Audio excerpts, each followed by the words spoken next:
अस्सलामु अलैकुम वरहमतुल्लाहि तआला वबरकातुहु। अल्हम्दुलिल्लाहि रब्बिल आलमीन वल आक़िबतु लिल मुत्तक़ीन वस्सलातु वस्सलाम अला रसूलिहिल करीम अम्मा बअद। क़ाल अल्लाहु तबारक व तआला फ़ी कलामिहिल क़दीम व फ़िल फ़ुरक़ानिल मजीद। अऊज़ु बिल्लाहि मिनश शैतानिर रजीम। बिस्मिल्लाहिर रहमानिर रहीम। वला तक़ूलू लिमन युक़तलु फ़ी सबीलिल्लाहि अम्वात बल अहियाउम वलाकिन ला तशऊरून। सदक़ल्लाहु मौलानल अज़ीम। फ़क़ाल तआला अय्ज़न क़ुल ला अस्अलुकुम अलैहि अजरन इल्लल मवद्दत फ़िल क़ुर्बा। सदक़ल्लाहु मौलानल अज़ीम। क़ाल नबियुना रसूलुल्लाहि सल्लल्लाहु अलैहि वसल्लम अल हसन रज़ियल्लाहु अन्हु वल हुसैन रज़ियल्लाहु अन्हु सय्यदा अशबाबी अहलिल जन्नह औ कमा क़ाल अलैहि वस्सलातु वस्सलाम। சர்வ புகழும் அகிலத்தை படைத்து பரிபாலித்து ரட்சித்து காக்கின்ற அல்லாஹு தஆலா ஒருவனுக்கே உரித்தாகட்டுமாக.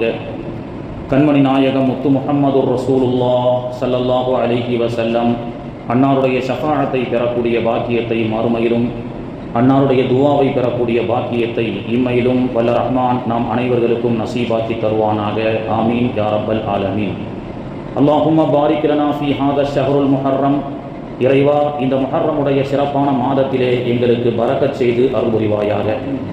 பிஹுர்மதி, இந்த முஹர்ரமுடைய சிறப்பான மாதத்தினுடைய பொருட்டால் தம்மின் நீயாத்தினா, எங்களுடைய ஹலாலான நீயத்துகளை எல்லாம் பூர்த்தி செய்து வைப்பாயாக. வதகுலி ஹாஜாத்தினா, எங்களுடைய ஹலாலான ஹாஜத்துகளை எல்லாம் நிறைவேற்றி தருவாயாக.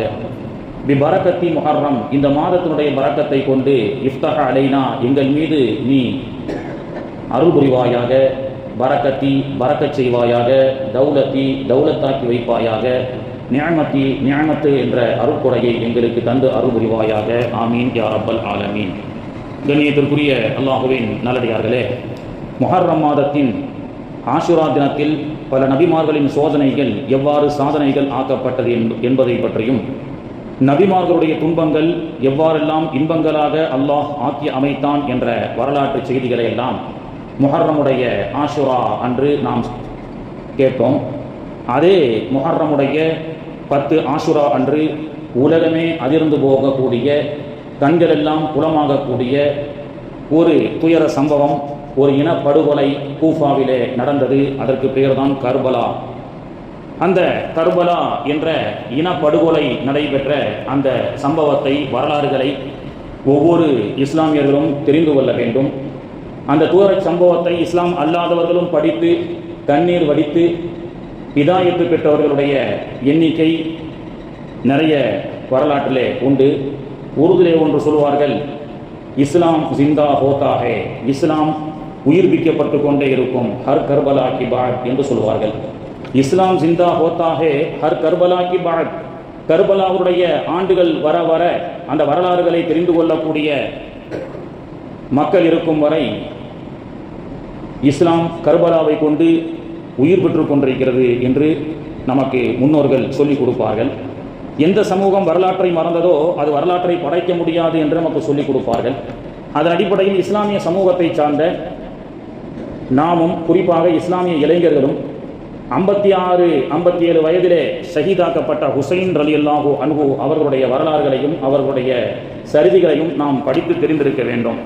அல்லாஹுடைய தூதர் ஸல்லல்லாஹு அலைஹி வஸல்லம் அவர்கள் சொன்னார்கள், அல் ஹசன் வல் ஹுசைன், ஹசனும் ஹுசைனும் என்னுடைய பேரப்பிள்ளைகள் இருவரும் சையிதா, தலைவர்களாக இருப்பார்கள். அஷ்பாபி அஹ்லுல் ஜன்னா, சொர்க்கத்தினுடைய இளைஞர்களுக்கெல்லாம் என்னுடைய பேரப்பிள்ளையான ஹசன் ஹுசைன் அவர்கள் தலைவர் அப்படி என்று சொன்னார்கள். இளம் வயது, வாலிப வயதிலே யாரெல்லாம் இந்த உலகத்தை விட்டு பிரிந்து மரணித்து விட்டார்களோ, அப்படிப்பட்ட வாலிப வயதிலே மார்க்கத்தின் அடிப்படையில் வாழ்ந்த, இளம் வயதில் இறந்து போன மர்ஹூம்களுக்கெல்லாம் நாளை கியாமத்து நாளிலே ஹசன் ஹுசைன் ரலியல்லாஹு அன்ஹு அவர்கள் சொர்க்கத்தினுடைய தலைவராக இருப்பார்கள் என்று அல்லாஹ்வுடைய தூதர் அவர்கள் சொல்லி காண்பித்தார்கள். நம்முடைய பள்ளியை சுற்றியுள்ள மண்ணறையிலே எத்தனையோ இளைஞர்கள் சிறு வயதிலேயே வஃபாத்தாகி இருக்கின்றார்கள். இன்றைய கர்பலாவுடைய இந்த வரலாற்று பயானை அவர்களுக்கு நாம் சமர்ப்பித்து, சுற்றி அடக்கம் செய்யப்பட்டிருக்கக்கூடிய இளம் வயது வாலிபர்கள் மர்ஹூம்களுக்கு இதை சமர்ப்பித்து, ஹசன் ஹுசைன் ரலியல்லாஹுடைய தலைமையின் கீழ் அவர்களெல்லாம் சொர்க்கத்திற்கு செல்லக்கூடிய பாக்கியத்தை அல்லாஹு தஆலா தந்து அருள் புரிவானாக. இஸ்லாம் ஜிந்தா ஹோத்தா ஹே ஹர் கர்பலா கி பாத். கர்பலாவுடைய வரலாறை படித்து தண்ணீர் யார் வடிக்கின்றார்களோ அவர்களுக்கு ஹிதாயத்து நிச்சயம். யூத அறிஞர் ஒருவர் கர்பலாவுடைய வரலாறை படித்து அந்த வரலாற்றினுடைய இறுதியிலே ஹுசைன் ரலியல்லாஹுடைய அந்த ஷஹீதை படித்து அவர் கண்ணீர் வடித்தார். அன்றைய தினம் சையதுனா அலி ரலியல்லாஹு அன்ஹு அவர்கள் அந்த யூதருடைய கனவிலே தோன்றி, என்னுடைய பிள்ளைகளுடைய ஷஹாதத்துடைய வரலாறை படித்து கண்ணீர் வடித்த உமக்கு அல்லாஹ் ஹிதாயத்தை தரட்டுமாக என்று துவா செய்தார்கள். இரவிலே யூதராக தூங்கியவர் பகல் பொழுதிலே இஸ்லாத்தை ஏற்றுக்கொண்ட நல் அடியாராக எழுப்பப்பட்டார் என்ற வரலாற்று செய்திகளை அனுபவபூர்வமாக நாம் பார்க்க முடிகிறது. கர்பலாவுடைய வரலாற்றை படித்து கண்ணீர் சிந்தாதவர்கள் யாரும் இருக்க முடியாது. அப்படி நாம் ஏற்கனவே சொன்னதை போன்று பல இஸ்லாம் அல்லாத மூத்த தலைவர்கள் இந்த இந்திய அரசியலை ஆரம்பத்திலே இந்தியாவை ஆண்ட நேரு உட்பட காந்தியடிகள் உட்பட கர்பலாவுடைய வரலாறை பார்த்து இமாம் ஹுசைன் ரலியல்லாஹுடைய சர்தையை பார்த்து ஒற்றை வரியில் சொன்னார்கள், the Imam Hussain is a universal hero. சுதந்திர போராட்ட தியாகிகளுக்கெல்லாம் உலகத்திலே ஒரு முன் உதாரணமான தலைவர் என்று சொன்னால் அது ஹுசைன் ரலியல்லாஹு அன்ஹு அவர்கள் என்று இஸ்லாம் அல்லாதவர்களும் அந்த வரலாறை பறித்து ஹுசைன் ரலியல்லாஹு அவர்களை பற்றி இந்த சமூகத்திற்கு சொன்னதுண்டு. பொதுவாக ஹிஜ்ரி 61ஆம் ஆண்டுதான் கர்பலா என்ற முஹர்ரமுடைய 10 அன்று நடைபெறுகிறது.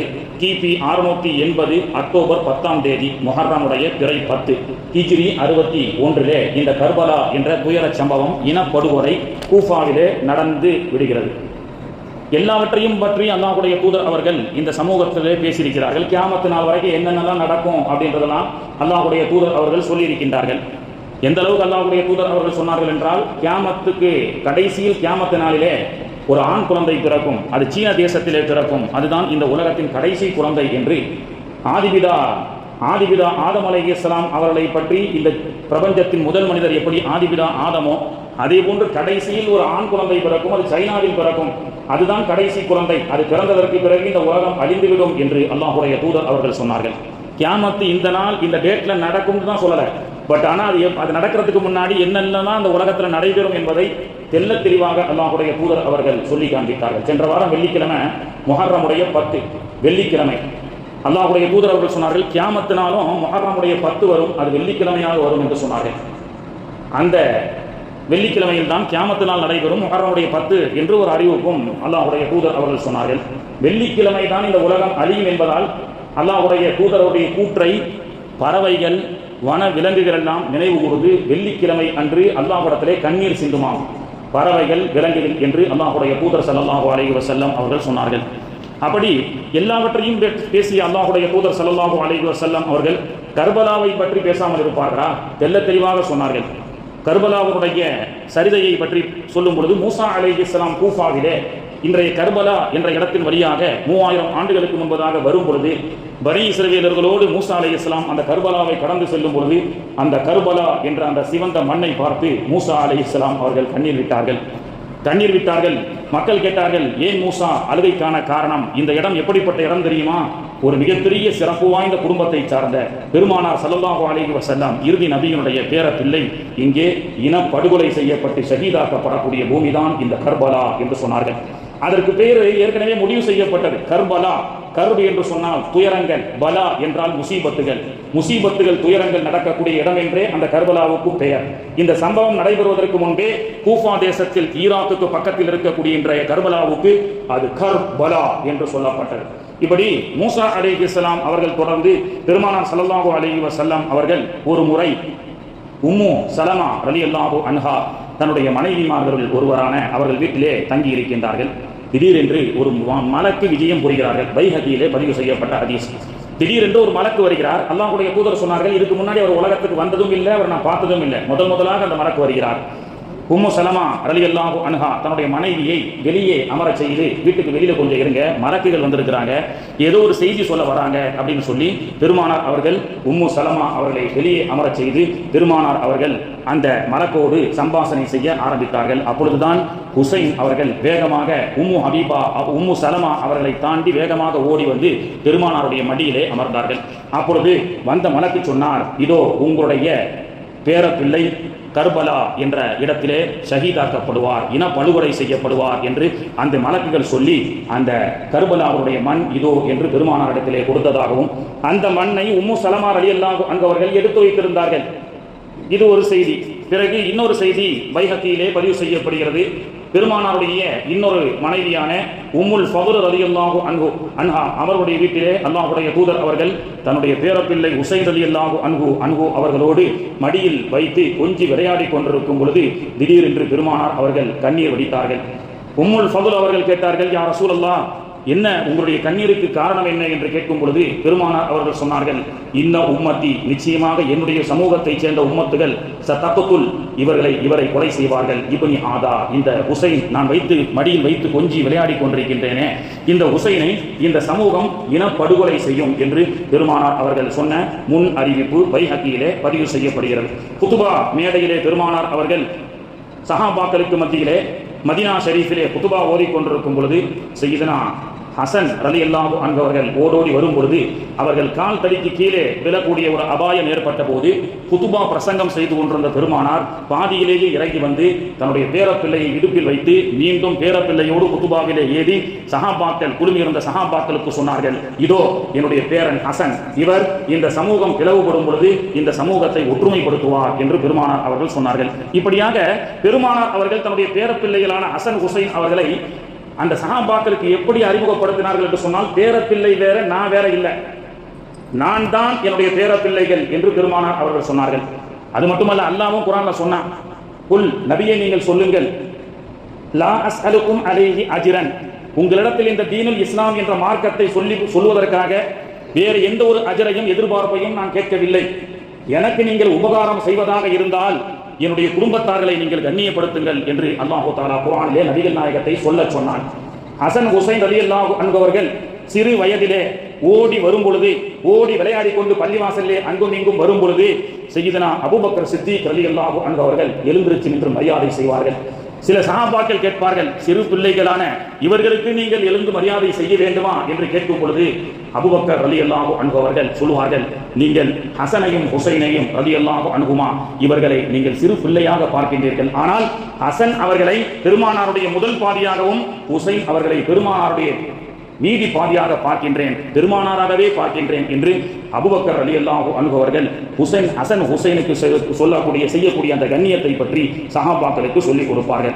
இப்படியாக ஹசனும் ஹுசைன் ரலியல்லாஹு அன்ஹு அவர்கள் வளர ஆரம்பித்தார்கள். காலங்கள் உருண்டோடியது. ஹிஜ்ரி 10 அல்லாஹ்வுடைய தூதர் ஸல்லல்லாஹு அலைஹி வஸல்லம் அவர்கள் வஃபாத் ஆகிறார்கள். ஹிஜ்ரி 10 பெருமானார் அவர்களுடைய வஃபாத்.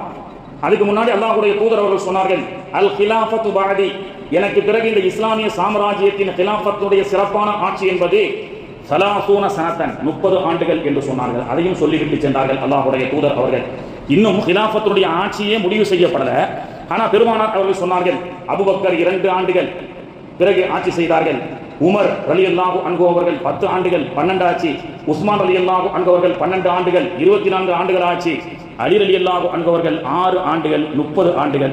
பெருமானார் அவர்கள் சொன்னதை போன்று 30 ஆண்டுகள் குலஃபாஇ ராஷிதீன்களுடைய சிறப்பான ஆட்சி, இந்த சமூகம் கட்டமைக்கப்பட்ட சிறப்பான ஆட்சி, மக்கள் ஆட்சி, மக்கள் எல்லாம் சுதந்திரமாக வாழ்ந்த ஆட்சி, ஏழை பணக்காரர்கள் என்று வித்தியாசம் இல்லாமல், ஏழைக்கு ஒரு சட்டம் பணக்காரனுக்கு ஒரு சட்டம் என்று இல்லாமல் நீதமான ஆட்சி. இந்த 30 ஆண்டுகள் அல்லாஹ்வுடைய தூதர் அவர்கள் சொன்ன சத்திய அந்த வாக்கின் அடிப்படையில் ஹிஜ்ரி 40 வரை பெருமானாருடைய 10 ஆண்டுகள் ஹிஜ்ரி 10 11 இருந்து 30 வருஷம் 40 ஆச்சா, 40 ஆண்டுகள் வரை இந்த இஸ்லாமிய சாம்ராஜ்யம் மிகவும் சிறப்பாக செம்மையாக இருந்தது. உமருடைய ஆட்சி காலத்தில் தான் எல்லா விதமான கட்டமைப்புகளும் செய்யப்பட்டதுன்னு சொன்னேன். போன வாரம் கூட முந்தின வாரம் ஒரு செய்தி சொன்னேன். உமர் ரலியல்லாஹு அன்ஹு அவர்கள் ஒரு ஒட்டகத்தை வாங்குறாங்க, வியாபாரம் செய்யறாங்க. அவங்க ஹலீஃபா ஒரு ஒட்டகத்தை தனக்குன்னு வாங்குறாங்க. வாங்கிட்டு ஓட்டிட்டு போற வழியிலேயே ஒட்டகம் நொண்ட ஆரம்பிச்சிருச்சு. உடனே வாங்கியவர் இடத்துல சென்று, என்னப்பா ஒட்டகத்தை கொடுத்த, நல்ல ஓடும்னு சொல்லி வாங்கிட்டு போனேன், போகக்கூடிய வழியில ஒரு கால் நொண்டுது. இப்போ வாங்கியவன் சொன்னா, இது என்னுடைய பொறுப்பு இல்லை, வாங்கும் போது ஒழுங்காக தான் இருந்தது அப்படின்னு சொல்லி அவன் சொன்னான். அப்ப அந்த ஒட்டகத்துக்கு நோ வேரண்டி, என்ன சார், நோ கேரண்டி என்ற அடிப்படையில் வியாபாரங்கள் நடைபெற்று வந்தது அந்த காலத்துல. பிறகு இன்னொரு இளைஞர் சஹாபியை வைத்து இவர் வழக்குக்கு போகுது. நான் வாங்கிட்டு வந்தேன், போற வழியில் இந்த ஒட்டகம் நொண்ட ஆரம்பிச்சிருச்சு, அதை ரிட்டர்ன் பண்ணி எனக்கு காசை வாங்கி கொடுங்கன்னு யாரு, கலீஃபா உமர் ரலியல்லாஹு அன்ஹு அவர்கள் 22 வயது நீதிபதி ஷிமா என்ற அந்த நபித்தோழரை நியமிச்சு வழக்கு தொடர்கிறாங்க. ஒரு பக்கம் வாங்கிய வியாபாரி கலீஃபா உமர், தேசத்தின் உலகத்தினுடைய முக்கால் பாகம் ஆட்சி செய்யக்கூடிய உமர் எதிர்த்தரப்பு வியாபாரி. அப்ப அவங்க சொன்னாங்க, ஒரே வார்த்தை சொன்னாங்க, நீங்க வாங்கும் போது எப்படி இருந்ததோ அதுதான் விலை, வாங்கியதற்கு பிறகு நொண்ட ஆரம்பித்து விட்டால் அது உங்களுடைய பொறுப்புன்னு சொல்லிட்டாங்க. இது இந்த சம்பவத்தை சொல்லி முடிச்சேன். இந்த சம்பவத்துக்கு பிறகுதான் பிசினஸ்ல ஒரு முன்னேற்றத்தை உமர் ரலியல்லாஹு அன்ஹு அவர்கள் ஒரு ஐடியாலஜியை கை சொல்றாங்க. என்னன்னு சொன்னா, வியாபாரிகள் வாங்கக்கூடிய பொருளுக்கு கேரண்டி வைக்கணும் அப்படின்னு சொல்ற அந்த கட்டமைப்பு, பிசினஸ் உடைய வேரண்டி சார் 6 மாசம் 1 வருஷம் சொல்றோம்ல, இந்த கட்டமைப்பு உமர் ரலியல்லாஹுடைய ஆட்சி காலத்துல தான் ஏற்படுத்தப்படுகிறது. வாங்கிட்டு போறோம், அந்த பொருள் தரமற்றதாக இருக்கிறது, கொடுத்த காசுக்கு உண்டான தரமான பொருளாக இல்லை என்று இந்த கேரண்டி பிசினஸ் அந்த தீர்ப்பை உமர் ரலியல்லாஹு ஏற்றுக்கொண்டு தைரியமாக கலீஃபா உமருக்கு எதிராக தீர்ப்பளித்த 22 வயசு வாலிபர ஈராக் தேசத்தினுடைய தலைமை நீதிபதியாக உமர் ரலியல்லாஹு அன்ஹு அவர்கள் நியமித்ததை தாண்டி, ஒரு வியாபாரம் என்றால் அந்த வியாபாரத்திலே நேர்மை இருக்க வேண்டும், தர்மம் இருக்க வேண்டும் என்று சொல்லி இந்த ஒரு கட்டமைப்பை, வேரண்டியினுடைய கட்டமைப்பை உமர் ரலியல்லாஹு அன்ஹு அவர்கள் அமல்படுத்துகின்றார்கள். வியாபாரிகள் எல்லாம் உங்களுடைய பொருள் தரமாக இருக்க வேண்டும், வாங்கி செல்லக்கூடியவர்களுக்கு வாங்கிய பொருளில் ஏதேனும் தரம் அற்றதாக இருந்தால் மீண்டும் அதை எக்ஸ்சேஞ்ச் செஞ்சு கொடுக்கணும். அப்படி 6 மாதம் 1 மாதம் என்று ஒரு அந்த பொருளுக்கு உண்டான கேரண்டியை வைக்க வேண்டும் என்று இந்த பிசினஸ் கட்டமைப்பை உமர் ரலியல்லாஹு அன்ஹு அவர்கள் ஏற்படுத்தி கொடுத்தார்கள். இது ஒரு சாம்பிள் போதும். இப்படித்தான் 30 ஆண்டுகளுடைய கலீஃபாவுடைய ஆட்சி காலத்தில் வியாபாரம், பொருளாதாரம், போஸ்டல், மிலிட்டரி போர்ஸ், இன்னும் எத்தனை அமைப்புகளை கட்டமைப்புகளை ஒரு தேசத்தினுடைய வளர்ச்சிக்காக உலகம் அழியும் வரை செய்வார்களோ அத்தனை இன்ஃப்ராஸ்ட்ரக்சரும் இந்த 30 வருஷத்துக்குள்ளேயே அல்லாஹ்வுடைய கிருபையில பெருமானார் அவர்கள் சொன்ன மாதிரி 30 ஆண்டுகள் சிறப்பான கலீஃபாவுடைய ஆட்சி காலம். பெருமானார் அவர்கள் பிறகு 30 ஆண்டுகளுக்கு பிறகு 20 ஆண்டுகள் முஆவியா ரலியல்லாஹு அன்ஹு என்ற ஒரு சிறப்பான சஹாபி ஷாம் தேசத்திலே திமிஷ் நகரம் என்று சொல்லக்கூடிய டமஸ்கஸில் இருந்து அவர்கள் ஆட்சி புரிந்தார்கள். அப்படி அவர்கள் ஆட்சி புரிந்து 20 ஆண்டுகள் ஆட்சி புரிந்தார்கள். ஹிஜ்ரி 60 வரை அல்லாஹ்வுடைய தூதர் சொன்ன மாதிரி 30 வருஷம் கலீஃபாவுடைய ஆட்சி தாண்டி முஆவியா ரலியல்லாஹு அன்ஹு அவருடைய 20 ஆண்டு ஆட்சி காலமும் சிறப்பாக இருந்தது. 60 ஹிஜ்ரி முடிந்தது. அப்பொழுதுதான் சோதனை ஆரம்பிக்கப்பட்டது சமூகத்தில். என்ன சோதனை?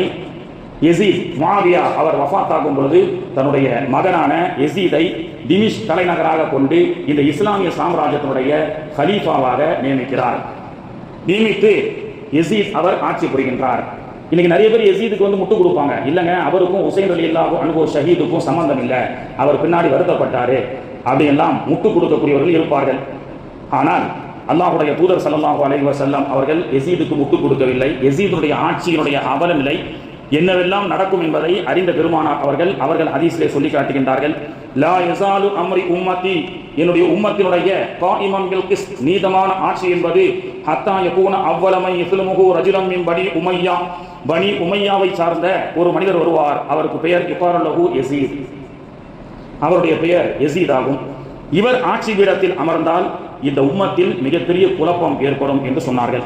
யசீதுனுடைய அபாயகரமான ஆட்சி, யசீதுனுடைய கொடுங்கோல் ஆட்சி, யசீதுனுடைய ஆட்சியை பற்றி பெருமானார் ஸல்லல்லாஹு அலைஹி வஸல்லம் அவர்கள் சொல்லி காண்பித்தார்கள். அப்படிப்பட்ட அபாயகரமான ஆட்சி, மக்களின் மீதான அடக்குமுறை ஆட்சி, மக்கள் யசீதின் ஆட்சியை வெறுத்தார்கள்.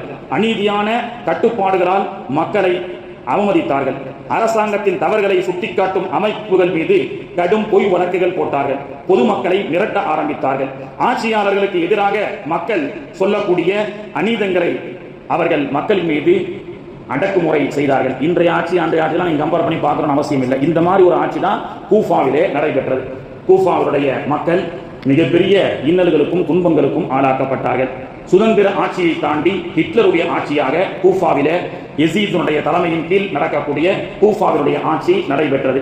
இந்த ஆட்சியினுடைய அவலங்களை எல்லாம் தாங்க முடியாத மக்கள் மக்காவிலும் மதீனாவிலும் வாழ்ந்து கொண்டிருந்த ஹுசைன் ரலியல்லாஹு அன்ஹு அவர்களுக்கு கடிதம் எழுதுகிறார்கள். என்ன கடிதம் எழுதுகிறார்கள்? கூஃபாவிலே ஆட்சி அடக்குமுறை ஆட்சியாக இருக்கிறது, எங்கள் தேசத்திற்கு சுதந்திரத்தை வாங்கி கொடுத்து எங்களுக்கு நீளமான ஆட்சியை வழங்குங்கள் என்று மக்காவிலும் மதீனாவில் கொஞ்ச நாள் ஹுசைன் ரலியல்லாஹு அன்ஹு அவர்கள் இருந்தார்கள். அங்கும் பல்லாயிரம் கடிதங்கள். பிறகு மக்காவுக்கு சென்றார்கள். அங்கும் பல்லாயிரம் கடிதங்கள். 18,000 கடிதம் முதல் 60,000 கடிதம் வரை கூஃபா தேசத்து மக்கள் ஹுசைன் ரலியல்லாஹு அன்ஹு அவர்களுக்கு எழுதினார்கள். ஒரு கட்டத்திலே நீங்கள் மட்டும் மக்காவிலும் மதீனாவிலும் நிம்மதியாக இருக்கின்றீர்கள், ஆனால் நாங்கள் இங்கே கூஃபாவிலே மிகப்பெரிய சோதனைக்கு உள்ளாக்கப்பட்டிருக்கின்றோம் என்று மக்கள் எழுதியதுதான் ஹுசைன் ரலியல்லாஹு அன்ஹு அவர்களுக்கு மனம் உறுத்த ஆரம்பித்தது. நாம் சொகுசாக இருக்க எங்கோ ஒருவன் கஷ்டப்பட்டு கொண்டிருக்கின்றான் என்று பாராமுகமாக இருக்க வேண்டும் என்று நபிகள் நாயகத்துடைய பேரப்பிள்ளை விரும்பவில்லை. எனவே தான் ஹுசைன் ரலியல்லாஹு அன்ஹு அவர்கள் ஹிஜ்ரி 60 ஹஜ்ஜை முடித்துக் கொண்டு ஹுசைன் ரலியல்லாஹு அன்ஹு அவர்கள் தன்னுடைய குடும்பத்தார்களோடு கூஃபாவை நோக்கி புறப்பட்டார்கள். செல்வதற்கு முன்பு தன்னுடைய சகோதரனை அனுப்பி கூஃபாவினுடைய நிலவரத்தை எல்லாம் கேட்டு தெரிந்து கொண்டார்கள். அப்பொழுது முஸ்லிம் இப்னு அகீல் என்பவர் ஹுசைன் ரலியல்லாஹு அன்ஹு அவர்களுக்கு கூஃபா தேசத்திலே நல்ல ஒரு எதிர்காலம் இருக்கிறது, நீங்க வந்தீங்கன்னா உங்களுக்கு நிறைய பேர் பையச் செய்து கொடுக்க தயாராக இருக்கின்றார்கள் என்று அங்கே இருக்கக்கூடிய சூழலை வைத்து அவர் கடிதம் எழுதினார். ஹுசைன் ரலியல்லாஹு அன்ஹு அவர்கள் தன்னுடைய 72 குடும்பத்தார்களோடு மக்காவிலிருந்து ஹஜ்ஜை முடித்துக் கொண்டு அன்று பிறந்த பாலகர்களாக ஹாஜியாக ஹுசைன் ரலியல்லாஹு அன்ஹு அவர்கள் கூஃபாவுடைய சுதந்திர போராட்டத்திற்காக புறப்பட்டு தன்னுடைய குடும்பத்தார்களோடு செல்கிறார்கள். ஹுசைன் ரலியல்லாஹு அன்ஹு அவர்களை எப்படி பெருமானார் அவர்கள் வார்த்தை எடுத்தார்கள் தெரியுமா? ஒரு முறை ஹசனும் ஹுசைனும் மல்லி யுத்த போட்டி போட்டுக் கொண்டிருக்கின்றார்கள். ஹசன் ஹுசைனை வீழ்த்துகிறார், ஹுசைன் ஹசனை வீழ்த்துகிறார். பெருமானார் அவர்கள் ஹுசைனுக்காக சப்போர்ட் பண்றாங்க. ஹுசைன் அப்படி அடிங்க, ஹுசைன் அப்படின்னு சொல்லி ஹுசைன் அவர்களுக்கு பெருமானார் அவர்கள் ஊக்கப்படுத்தி அந்த சண்டையிலே ஊக்கப்படுத்துகிறார்கள். இதனை பார்த்த ஃபாத்திமா ரலியல்லாஹு அன்ஹா, என்னுடைய பெரிய மகன் ஹசனுக்கு நீங்கள் உங்களுடைய ஆதரவை தெரிவிக்காமல் ஹுசைனுக்கு மட்டும் உற்சாகத்தை கொடுக்கின்றீர்களே, என்ன காரணம் என்று சொல்லும் பொழுது பெருமானார் அவர்கள் சொன்னார்கள், ஹசனுக்கு வானவர் கோமான் ஜிப்ராயில் அலைஹிஸ்ஸலாம் தான் ஊக்கப்படுத்திக் கொண்டிருக்கின்றார்களே என்று. தன்னுடைய சின்ன வயதில் கூட அந்த பேர பிள்ளைகளை எப்படி வார்த்தை எடுத்தார்கள், ஜிப்ராயிலோடு தொடர்பு இருக்கக்கூடிய மக்களாக வார்த்தை எடுத்தார்கள். ஒரு கட்டத்திலே ஹுசைன் ரலியல்லாஹு அன்ஹு அவர்கள் ஹஜ்ஜிக்காக இஹ்ராம் கட்டிட்டாங்க. மதீனாவிலிருந்து ஹஜ்ஜிக்கு புறப்பட்டு வருகிறார்கள். எல்லோரும் அந்த எல்லை வந்தபோது தல்பியா ஓத ஆரம்பித்தார்கள். லப்பைக் அல்லாஹும்ம லப்பைக் லப்பைக் லா ஷரீக லக லப்பைக், இதோ வந்துவிட்டோம் இறைவா, இதோ வந்துவிட்டோம் என்று லப்பைக் ஓத ஆரம்பித்தார்கள். ஹுசைன் ரலியல்லாஹுடைய வாயிலே லப்பைக் வருவதற்கு ஹுசைன் ரலியல்லாஹு அன்ஹு அவர்கள் லப்பைக்னு சொல்ல பயப்படுறாங்க. கூட இருக்கவங்க கேட்டாங்க, என்னங்க ஹுசைன் லப்பைக் தல்பியா சொல்லவில்லையா என்று கேட்கும் பொழுது ஹுசைன் ரலியல்லாஹு அன்ஹு அவர்கள் சொன்னார்கள், நான் லப்பைக் என்று சொல்லி விடுவேன், ஆனால் இறைவா இதோ ஆஜராகிவிட்டேன் என்று நான் சொன்ன மாத்திரத்திலே அல்லாஹ்வுடைய இடத்திலிருந்து இல்லை ஹுசைன் லா லப்பைக் என்று வந்துவிட்டால் என்ன நடக்கும் என்பதை நான் பயப்படுகிறேன் என்று சொன்னார்கள். ஹஜ்ஜிக்காக செல்லக்கூடிய லப்பைக், இறைவா இதோ வந்துவிட்டேன் என்று சொல்லக்கூடிய அந்த தல்பியா கூட இறைவனிடத்திலிருந்து ஹசன் ஹுசைன் நீங்கள் வந்துவிட்டீர்கள் என்று அல்லாஹ் சொல்லக்கூடிய அந்த பதிலை கேட்கக்கூடிய ஆன்மீகத்தின் உச்சகட்டத்திலே பெருமானார் அவர்கள் தன்னுடைய பேர பிள்ளைகளை வளர்த்தார்கள். அப்படிப்பட்ட வஹீயினுடைய அல்லாஹ்வுடைய தொடர்போடு ஹசனும் ஹுசைனும் வளர்ந்தார்கள். ஹசன் ஹுசைன் ரலியல்லாஹு அன்ஹு அவர்கள் ஹஜ்ஜை முடித்துக் கொண்டு கர்பலா என்ற அந்த இடத்திற்கு புறப்பட்டு வரும் வழியிலெல்லாம் நிறைய ஹுசைனுடைய பிரியர்கள் எல்லாம் கூட சேர்ந்து கொண்டார்கள். 1072 பேர் 100 ஆகிறது. 1000 1500 கூட்டமா ஹுசைன் ரலியல்லாஹு சப்போர்ட்டாளர்கள் எல்லாம் கூஃபா தேசத்தினுடைய சுதந்திரத்திற்காக போருக்காக செல்லவில்லை, அங்கே சென்று மக்களுக்கு நீதமான ஆட்சியை வழங்குமாறு ஆட்சியாளர்களுக்கு சொல்ல வேண்டும் என்ற நோக்கத்தோடு ஹுசைன் அவர்கள் புறப்பட்டு கூஃபாவை நோக்கி செல்கின்றார்கள். முஹர்ரம் பிறை 3 ரை என்ற பகுதி, ஈராக்குக்கு பக்கத்தில் இன்னும் வளமான ஒரு பகுதி ரை என்ற பகுதி. முஹர்ரமுடைய 3 அன்று தன்னுடைய குடும்பத்தார்களும் அவர்களோடு சேர்ந்த இவர்களுடைய பிரியர்கள் எல்லாம் ஒரு 2000 பேர் கிட்டத்தட்ட அந்த ரை இடத்திலே முகாம் இடுகிறார்கள். முஹர்ரம் பிறை 3, அந்த முஹர்ரம் பிறை 3 அன்று ஹுசைன் ரலியல்லாஹு அன்ஹு அவர்கள் எல்லாம் ஒரு இரவுல ஓய்வு எடுக்கிறாங்க. திடீரென்று ஹுசைன் ரலியல்லாஹு அன்ஹு அவர்கள் ஒரு கனவு கண்டு விழித்து எழுந்துகிறார்கள். இதோ மரணம் நெருங்கிவிட்டது, இதோ மரணம் நெருங்கிவிட்டது என்று முஹர்ரமுடைய பிறை 3 அன்று ஹுசைன் ரலியல்லாஹு அன்ஹு அவர்கள் தூக்கத்திலிருந்து எந்திரிக்க உடன் இருந்தவரிடத்திலே சொன்னார்கள், செல்லக்கூடிய இடம் மிக ஆபத்தான இடம், அங்கே உயிருக்கு உத்தரவாதம் இல்லை என்று கனவு கண்டிருக்கின்றேன். எனவே என்னோடு வந்தவர்கள் எல்லாம் நீங்கள் உங்களுடைய ஊருக்கு சென்று விடுங்கள் என்று சொல்ல, இல்ல பரவாயில்ல உங்களுக்கு என்ன ஆனாலும் பரவாயில்ல நாங்களும் கூட நிற்போம்னு சொல்வதற்கு உண்டான மக்கள் அங்கே இல்லை, அனைவரும் சென்று விட்டார்கள். 72 பேரோடு ஹுசைன் ரலியல்லாஹு அன்ஹு அவர்கள், குழந்தைகள் பெண்கள் உட்பட 72 பேரோடு ஹுசைன் என்ற 57 வயதுடைய ஒரு ஷஹாத் ஹுசைன் ரலியல்லாஹு அன்ஹு அவர்கள் அந்த எந்த ஒரு இது இல்லாமல் நிராயுதபாணியாக அவர்கள் செல்கிறார்கள். முஹர்ரம் பிறை 7 தஜ்லான் நதிக்கு பக்கத்தில் இருக்கக்கூடிய யூப்ரட்டிஸ் நதிக்கு பக்கத்திலே முகாமிடுகிறார்கள். அவர்களை நோக்கி முதலில் 4000 படைகள் அவர்களை எதிர்க்க வருகிறது. பிறகு ஷாம், டிமிஸ்க் என்று பல ஊர்களில் இருந்து இந்த ஆட்சியை தக்க வைப்பதற்காக தன்னுடைய ஆட்சிக்கு எதிராக உசைன் இருக்கின்றார் என்ற ஒரே காரணத்தினால் உசைனுக்கு எதிராக ஷாம் தேசத்தில் இருந்தும் இன்னும் பசராவில் இருந்தும் கூஃபாவில் இருந்தும் மிலிட்டரி படைகள் 4000 துவங்கி 12000 பேர் அவர்களை சுற்றி வளைக்கின்றார்கள். கர்பலா என்ற அந்த இடத்திலே உசைன் ரலியல்லாஹு அன்ஹு அவர்கள் சொன்னார்கள், நான் போர் செய்வதற்காக வரவில்லை, இந்த தேசத்துடைய ஆட்சியாளர்களை சந்தித்து மக்களுக்கு நீதமான ஆட்சியை கொடுங்கள் என்று சொல்வதற்காகத்தான் வந்திருக்கின்றேன். உங்களுடைய ஆட்சிக்கு எந்த பங்கமும் நான் விளைவிக்க மாட்டேன் என்று உசைன் ரலியல்லாஹு அன்ஹு அவர்களும் அவர்களை சார்ந்த சஹாபாக்களும் எவ்வளவோ பேச்சுவார்த்தை செய்தாலும் அதற்கு உடன்படாமல் இருந்தார்கள். முஹர்ரமுடைய 10 சுன்னத்தான நோன்பை உசைன் ரலியல்லாஹு அன்ஹு அவர்கள் வைக்கிறார்கள். அந்த 72 குடும்பத்தார்களோடு ஆண்கள், பெண்கள், குழந்தைகள் என்று தன்னுடைய 72 குடும்பத்தார்களோடு சேர்ந்த அந்த இக்கட்டான நிலையிலும் கர்பலா என்ற இடத்திலும் பக்கத்தில் இருக்கக்கூடிய யூப்ரட்டிஸ் நதியில் தண்ணீர் கூட எடுத்துக்கொள்ளக் கூடாது என்ற அந்த நிலையிலும் சகருக்காக ஒரு மிடர் தண்ணீர் கூட இல்லாத அந்த நிலையிலும் பெருமானாருடைய சுன்னத்தான அந்த நோன்பை, முஹர்ரமுடைய ஆஷுரா நோன்பை உசைன் ரலியல்லாஹு அன்ஹு அவர்கள் நோற்றிருக்கின்றார்கள். அப்படி நோன்பு நோற்று அன்றைய ஃபஜர் வெளிச்சம் ஆனதற்கு பிறகு எதிரிலிருந்து ஒரு குரல் கேட்கின்றது, உசைன், நீங்கள் மரியாதையாக கைதாகி விடுங்கள், அப்படி நீங்கள் கைதாகப்படாவிட்டால் உங்களை நாங்கள் தாக்குவோம் என்று சொல்லும் பொழுது உசைன் ரலியல்லாஹு அன்ஹு அவர்கள், நான் என்னப்பா தவறு செஞ்சேன், நான் ஏன் கைதாக வேண்டும், நான் பேச்சுவார்த்தைக்கு தான் வந்தேன், போர் செய்ய வரவில்லை என்று உசைன் ரலியல்லாஹு அன்ஹு அவர்கள் தனக்கே உரித்தான பொறுமையோடு அவர்களோடு பேசினார்கள். உசைன் ரலியல்லாஹுடைய அந்த கேரக்டர் எப்படி தெரியுமா? பெருமானார் அவர்களுடைய ரத்த சொந்தமாச்ச, ரத்த பிள்ளையாச்ச உசைன் ரலியல்லாஹு அன்ஹு அவர்கள் வாலிப வயசு. ஒரு தடவை மதீனாவுக்கு வந்துட்டு இருக்கிறாங்க. அவரை பிடிக்காத ஒருத்தன், ஒரு யூதன் உசைனை திட்டிக்கிட்டே வரான், நீ எல்லாம் நல்லா இருப்பியா, நீ நாசமாயிருவ, அப்படி எல்லாம் திட்டிட்டு வரான். உசைன் அவர்கள் பொறுமையோடு இருந்தார்கள். மதீனாவுடைய உள்ள எல்லை வந்ததற்கு பிறகு, எம்பா எல்லாம் திட்டி முடிச்சிட்டியா, ஏன்னு சொன்னா உள்ளே சென்று நீ என்னை திட்டுவதை பார்த்தால் நபி தோழர்கள் உன்னை சும்மா விட மாட்டார்கள், உனக்கு ஏதேனும் என்ன செய்வாங்க, உன்னை அடிப்பாங்க, உனக்கு தொந்தரவு ஏற்படும். எனவே இந்த மதீனா எல்லையில அடுத்தவங்க பார்க்கறதுக்கு முன்னாடியே என்னை என்னவெல்லாம் நீ திட்டிக் கொள்ள வேண்டுமோ என்னை திட்டிக்கொள் என்று சொல்லக்கூடிய பொறுமையின் சிகரமாக பெருமானார் அவர்களுடைய அந்த அற்புதமான பண்புகளை அந்த பேரப்பிள்ளை ஏந்திருந்தார்கள். அப்படிப்பட்ட உசைன் ரலியல்லாஹு அன்ஹு அவர்கள் பேச்சுவார்த்தை நடத்தியும் தோல்வியாகியது. எதிரிருந்த ஒரு கொடியவன் ஷிமார் இப்னு ஜௌஷன் சொன்னான், ஓ உசைனே, உனக்கு நரகத்தை கொண்டு செய்தி சொல்லப்படும் என்று சொன்னான். அருகில் இருந்த ஒரு சஹாபி சொன்னார், அடே பாவிகளா, அல் ஹஸனு வல் ஹுசைனு ஷஹீதா அஸ்பாபி அஹ்லில் ஜன்னா என்று பெருமானார் அவர்கள் சொன்னார். ஹுசைனாச்சே, ஹுசைன் ரலியல்லாஹு அன்ஹு அவர்கள் சொர்க்கத்துடைய இளைஞர்களுக்கெல்லாம் தலைவர் என்று சொன்ன மாநபி அவர்களுக்கு மாற்றமாக உசைன் நரகத்துக்கு செல்வாரா, நீங்கள் தான் நரகத்துக்குரியவர்கள் என்று இவ்வாறாக தொடங்கிய அந்த விவாத போர் என்பது எதிரிகளுடைய அம்புக்கு முதலிலே உசைனுக்காக இந்த ஹதீஸை சொல்லி, என்னுடைய உசைன் நரகவாதி அல்ல, என்னுடைய உசைன் அல் ஹசன் வல் ஹுசைன் ஷஹீதா அஸ்பாபி அஹ்லில் ஜன்னா என்று உசைனுடைய புகழை அந்த கர்பலாவிலே எதிரிகளுக்கு மத்தியில் பயப்படாமல் முழங்கிய அவரின் மீது அம்பு தாக்கப்பட்டது. இப்படியாக அந்த தோழரிலிருந்து ஒவ்வொருத்தராக பெண்கள், குழந்தைகள் என்றும் பாராமல் எதிரிகளுடைய அம்புக்கு அனைவரும் ஷஹாதத் அடைந்தார்கள். இந்த 72 பேர்கள்ல நிறைய பெண்கள், நிறைய தோழர்கள், பெருமானாருடைய குடும்பத்தை சார்ந்தவர்கள். அவர்களுடைய உடலிலே தைக்கப்பட்ட அம்பு எய்யப்பட்டு கடைசி நேரத்தில் மௌத்தாகும் போது கூட அவர்கள் மகிழ்ச்சியோடு மௌத்தானார்கள். என்ன சொன்னார்கள் தெரியுமா?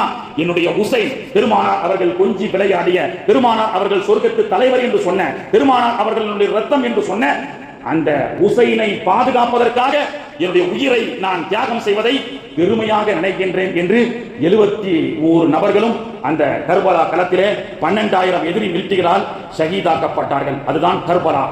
குழந்தை உட்பட அந்த கர்பலாவுடைய நிகழ்விலே கூடாரத்தில் ஒரு பெண் பிரசவிக்கின்றால், ஆண் குழந்தை பிறக்கிறது.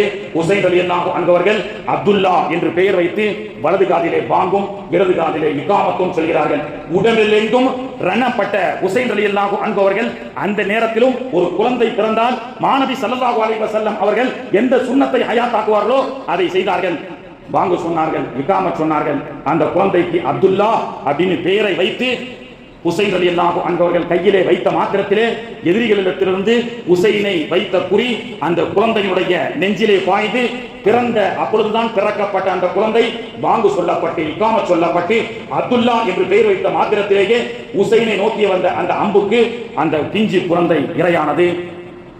ஹயாத்தாக கொண்டு வந்த அந்த குழந்தையை ஹுசைன் ரலியல்லாஹு அன்ஹு அவர்கள் சிதைக்கப்பட்ட குழந்தையாக அந்த கூடாரத்திற்கு எடுத்துச் செல்லும் பொழுது அந்த குழந்தையை பெற்றெடுத்த தாய் அழுது அவளுக்கு ஒருவித சந்தோஷம். என்னுடைய குழந்தை பிறந்து அப்துல்லான்னு பேர் வைக்கப்பட்டாலும் பெருமானாருடைய பேர குழந்தையுடைய உயிரை காத்த பெருமை என்னுடைய குழந்தைக்கு உண்டு என்று அந்த 10 மாதம் சுமந்த அந்த தாய் கூட ஹுசைனுக்காக என்னுடைய குழந்தையை ஷஹீதாக்கப்படுவதை நான் கர்பாவிலே பெருமை அடைகின்றேன் என்று சொன்னவர்கள் தான் கர்பலாவுடைய தியாகிகள். பிறகு ஹுசைன் ரலியல்லாஹு அன்ஹு அவர்கள் மீது ஷிமார் இப்னு ஜௌஷனுடைய அம்பு பாய்கிறது. ஹுசைன் ரலியல்லாஹு அன்ஹு அவர்கள் கர்பலாவுடைய மண்ணிலே சாய்ந்து விழுகிறார்கள். ஷஹாதத் என்ற வீர மரணம் அடைகிறார்கள். இன்னா லில்லாஹி வ இன்னா இலைஹி ராஜிஊன். பெருமானாருடைய பேர குழந்தைகளை இந்த சமூகம் கூஃபாவினுடைய துரோகிகள் ஆட்சியாளர்கள் தன்னுடைய ஆட்சியை தக்க வைப்பதற்காக பெருமானாருடைய பேர பிள்ளையான ஹுசைன் ரலியல்லாஹு அன்ஹு அவர்களை கர்பலாவிலே கொன்று குவித்தார்கள். இதுதான் கர்பலாவுடைய வரலாறு. கர்பலாவில் நடந்தது போர் படுகொலை அல்ல, அது ஒரு இனப்படுகொலை என்று சொல்லப்பட்டது. பெருமானார் அவர்கள் சொன்னார்கள், இதோ என்னுடைய பேர பிள்ளைகள் இந்த சமூகத்துடைய தூணாக, இந்த சமூகத்திற்கு சுதந்திரம் கொடுக்கக்கூடிய தியாகிகளாக இருப்பார்கள். தரக்து ஃபீக்கும் அம்ரைன் லன் ததில்லு மா தமஸ்ஸகும் பிஹிமா கிதாபுல்லாஹ் வ இத்ரதி. ஓ சமூகமே, ஹஜ்ஜத்துல் விதாவிலே பெருமானார் அவர்கள் 1,00,000க்கும் மேற்பட்ட சஹாபாக்களை வைத்து சொல்லிக்கிறார்கள், ஓ தோழர்களே, உங்களுக்கு 2 விட்டு செல்கின்றேன், ஒன்று குர்ஆன், இன்னொன்று என்னுடைய குடும்பத்தார்கள் என்று பெருமானார் அவர்கள் சொன்னார்கள். இன்று வரை பலஸ்தீன் போன்ற நாடுகளிலே நடக்கக்கூடிய இனப்படுகொலையை தட்டி கேட்பதற்கு அரபு தேசம் வரவில்லை என்று மூமின்களே கவலைப்படாதீர்கள். அல்லாஹ்வுடைய தூதர் ஸல்லல்லாஹு அலைஹி வஸல்லமுடைய சத்திய வாக்கு பலஸ்தீனை அழித்தான். லெபனானிலே 4000க்கும் மேற்பட்ட பொதுமக்களையும் குழந்தைகளையும் பெண்களையும் கொன்று குவித்துக் கொண்டிருக்கின்றான் இஸ்ரேல். பலஸ்தீனிலே 1,00,000க்கும் மேற்பட்ட மக்களை கொன்று குவித்துக் கொண்டிருக்கின்றான். இவர்களை எல்லாம் தட்டி கேட்பதற்கு யார் வருவார்? எந்த அரபு கண்ட்ரியும் வரமாட்டான். அவரெல்லாம் இஸ்ரேலுக்கு ஆதரவாகத்தான் இருப்பான், அடிமையாகத்தான் இருப்பான். ஆம், ஒருவர் வருவார், அவரைத்தான் உலகம் எதிர்பார்த்துக் கொண்டிருக்கின்றது. அடுத்த கர்பலா வீரர். கூஃபா தேசத்தினுடைய ஆட்சி சுதந்திரத்துக்காக அந்த மக்கள் இனப்படுகொலை செய்யப்பட்ட போது கர்பலா களத்திலே தன்னந்தனியாக 72 குடும்பத்தார்களோடு அந்த தேசத்தினுடைய சுதந்திரத்திற்காக பாடுபட்ட ஹுசைன் அடுத்து இந்த உலகத்திலே இஸ்ரேலுடைய சாம்ராஜ்யத்தை அழிப்பதற்கும் அமெரிக்காவுடைய சாம்ராஜ்யத்தை அழிப்பதற்கும் ஒருவர் வருவார். அவர் யார் தெரியுமா? பெருமானார் அவர்கள் சொன்னார்கள், அவர்கள் தான் மஹதி. புகாரியிலே முஸ்லிமிலே சொல்லப்பட்டிருக்கிறது. அவர் எப்பொழுது வருவார், எங்கே வருவார், எங்கே அறிமுகப்படுத்தப்படுவார், எந்த தேசமெல்லாம் இனப்படுகொலை செய்யப்பட்டு யூதர்களால் அட்டூழியம் செய்யப்படுகின்றதோ அந்த யூதர்களுடைய அந்த அட்டூழியத்தை அடக்க ஒடுக்க அடுத்த ஒரு கர்பலா வீரர் வருகின்றார். பெருமானாருடைய பேர பிள்ளை, அவர்தான் மஹதி அலைஹிஸ்ஸலாம் என்று அல்லாஹ்வுடைய தூதர் அவர்கள் சொன்னார்கள். கர்பலாவுடைய மண்ணிலே பெருமானாருடைய பேர பிள்ளையுடைய ஹுசைன் ரலியல்லாஹுடைய தலையில்லாத அந்த உடலை அடக்கம் செய்யப்பட்டது. பிறகு அந்த தலையை எடுத்துக்கொண்டு ஊர் ஊராக சென்று திமிஷ்கிலே அந்த தலையை அடக்கம் செய்யப்பட்டதாக ஒரு வரலாறு உண்டு. இன்னொன்று மதீனாவிலே அன்னை ஃபாத்திமா ரலியல்லாஹு அன்ஹா அவர்களுடைய தர்பாரிலே அடக்கப்பட்டதாக இன்னொரு கவுல் வருகிறது. தலை வேறாக உடல் வேறாக ஹுசைன் அவர்கள் இந்த பூலோகத்திலே அடக்கம் செய்யப்பட்டு இன்னும் வாழ்ந்து கொண்டிருக்கின்றார்கள். கர்பலா என்ற அந்த மண்ணிலே சென்று ஹுசைன் அவர்களை தியாகம் செய்யக்கூடிய ஆசை மூமின்களுக்கு வர வேண்டும். அந்த கர்பலாவிலே சென்று அந்த ஹுசைன் அவர்கள் அடக்கம் செய்யப்பட்ட தியாகம் செய்யப்பட்ட அந்த மண்ணிலே சென்றால், ஹுசைனே, அன்ற காலகட்டத்தில் 72 பேர்கள் தான் இருந்தார்கள் உங்களோடு, எனக்கு ஹயாத்தை கொடுத்து அந்த நாளிலே நான் வாழ்ந்திருந்தால் உங்களோடு இந்த கர்பலா களத்திலே என்னுடைய உயிரை இறைவனுக்காக நான் மகிழ்ச்சியோடு அர்ப்பணித்திருப்பேன் என்ற அந்த உணர்வு ஒவ்வொரு மூமின்களுக்கும் வர வேண்டும். அந்த கர்பலா சென்று அங்கே ஜியாரத் செய்யக்கூடிய பாக்கியத்தையும் அல்லாஹ் தருவானாக. கர்பலா என்ற களத்தில் ஹுசைன் அவர்கள் மறைந்திருந்தாலும் ஹுசைன் என்ற பெயர் மறக்கவில்லையே, ஹசன் என்ற பெயர் உலகம் மறக்கவில்லையே. ஹசன் இன்றும் முஹம்மது என்ற பெயருக்கு அடுத்து இஸ்லாமியர்கள் அதிகமாக சூட்டப்படக்கூடிய பெயர் ஹசன். இரண்டாவதாக சூட்டப்படக்கூடிய பெயர் ஹுசைன். தி மில்லியன் ஆஃப் முஸ்லிம்ஸ் குழந்தைகளுக்கெல்லாம் ஹசன் என்றும் ஹுசைன் என்றும் பெயர் வைத்து அழகு பார்த்த சமூகம் தான் இன்னைக்கு ஹசனையும் ஹுசைனையும் நம் வீட்டு ஆண் குழந்தைகளுக்கு வைப்பதற்கு கூட இன்னைக்கு பழைய பெயர்னு யோசிக்கின்றோமே. முஹர்ரம் மாதத்தில் ஆண் குழந்தை பிறந்தால் குறைந்தது அந்த குழந்தைகளுக்கு தியாகி ஹுசைனுடைய பெயரை வையுங்கள், தியாகி ஹசனுடைய பெயரை வையுங்கள் என்று நமக்கு சொல்லி காட்டப்பட்டது. கண்ணியத்திற்குரியவர்களே, இஸ்லாம் ஜிந்தா ஹோத்தா ஹே, ஹர் கர்பலா கி பாத், ஒவ்வொரு கர்பலாவுக்கு பிறகும் இஸ்லாம் ஜிந்தாவாக ஆகும். இந்த சம்பவத்தை படித்த யூதர்களுக்கு கண்ணீர் வடித்தான். அவருக்கு அல்லாஹ் இஸ்லாத்தை கொடுத்தான். யாரெல்லாம் இந்த கர்பலாவுடைய தியாக வரலாற்றை படித்து கண்ணீர் வடிக்கின்றார்களோ அல்லாஹ் அவருக்கு கொடுக்கக்கூடிய பரிசு என்ன? ஹிதாயத், ஈமான். ஒரு வாலிப வயசிலே வாலிப தடுமாற்றம் இல்லாமல் 57 ஆண்டுகள் வரை இந்த தேசத்திலே வாழ்ந்து தானும் தன்னுடைய குடும்பத்தார்களுக்கும் இந்த தேசத்துடைய கூஃபாவுடைய சுதந்திரத்துக்காக பாடுபட்ட அப்பேற்பட்ட மிகப்பெரிய தியாகி. எனவே தான் the Hussain is a universal hero, the Hussain is a universal hero என்று உலகம் போற்றிக் கொண்டிருக்கின்றது. கண்ணியத்திற்குரியவர்களே, அப்படிப்பட்ட கூஃபா வாசிகளை போன்று வர வைத்து கழுத்தறுத்து நீங்க வாங்க, என்ன நடந்தாலும் உங்களோட நிக்கிறேன்னு சொல்லி புறமுதுகிட்டு பயந்து உயிருக்கு பயந்த கோழைகளாக இல்லாமல் நாம் நன்மக்களாக இருக்க வேண்டும். கூஃபாவில் இருந்து ஒரு சில ஹாஜிகள் வந்திருந்தாங்க இந்த சம்பவத்துக்கு பிறகு. அப்போ எஹ்ராம் கட்டிய ஒருத்தர் இப்னு அப்பாஸ் ரலியல்லாஹு அன்ஹு அவங்க கிட்ட எஹ்ராம் கட்டி இருந்தா கொசுவை அடிக்கலாமான்னு கேட்டான். உயிரை சாகடிக்க கூடாதுல, கொசுவை அடிக்கலாமா? எஹ்ராமுடைய நிலையில கொசுவை அடிச்சா நல்லதா கெட்டதான்னு கேட்டாராம் இப்னு அப்பாஸ் ரலியல்லாஹு கிட்ட. நீ எந்த ஊருப்பான்னு முதல்ல கேட்டாங்கன்னா நான் கூஃபா அப்படின்னு சொன்னாங்க. டே, நீங்க தான் கொசு அடிக்கிறது யோசிக்கிறீங்க? பெருமானாருடைய பேரப்பிள்ளையே கொலை செய்த மிகப்பெரிய பாவி ஊராச்சரா, நீ இப்பெல்லாம் கொசுவை பத்தி பேசலாமா என்று இப்னு அப்பாஸ் பிற்காலத்திலே சொன்னார்கள். என்று சொன்னால் மாட்டின் மீது பாசம் வைக்கின்றோம் என்று இன்று மனிதனை கொலை செய்து கொண்டிருக்கின்றான். கால்நடைகளின் மீது பாசம் வைக்கின்றேன் என்ற பெயரிலே அக்லாக்கு போன்ற பொதுமக்களை எல்லாம் அடித்து கொலை செய்கின்றான். இதே ஆட்சிதான் கூஃபாவிலே நடந்தது என்பதை தெரிந்து கொள்ள வேண்டும். அநியாயம் நடக்கின்ற ஆட்சிக்கு எதிராக அந்த தேசத்தினுடைய சுதந்திரத்துக்காக ஒரு குரல் எப்பொழுதும் கேட்டுக்கொண்டிருக்கக்கூடிய குரல். அந்த குரல் கேட்கும் காலமெல்லாம் ஹுசைன் பேசிக்கொண்டே இருப்பார். ஹுசைனுடைய தியாகம் பேசப்பட்டுக் கொண்டே இருக்கும். அல்லாஹ் தஆலா அப்படிப்பட்ட தியாக வரலாற்றை தெரிந்து கொண்டு வாலிப பருவத்திலே இறை ஒழுக்கத்தோடு நன்னெறியோடு வாழக்கூடிய பாக்கியத்தை நம்முடைய வாலிப பிள்ளைகளுக்கு அல்லாஹ் தஆலா தந்து அருள் புரிவானாக. வாகிர் தஅவானா அல்ஹம்துலில்லாஹி ரப்பில் ஆலமீன். அஸ்ஸலாமு அலைக்கும் வரஹ்மத்துல்லாஹி வபரகாத்துஹு. சுன்னத் தொழாதவங்க தொழுது கொள்ளுங்கள்.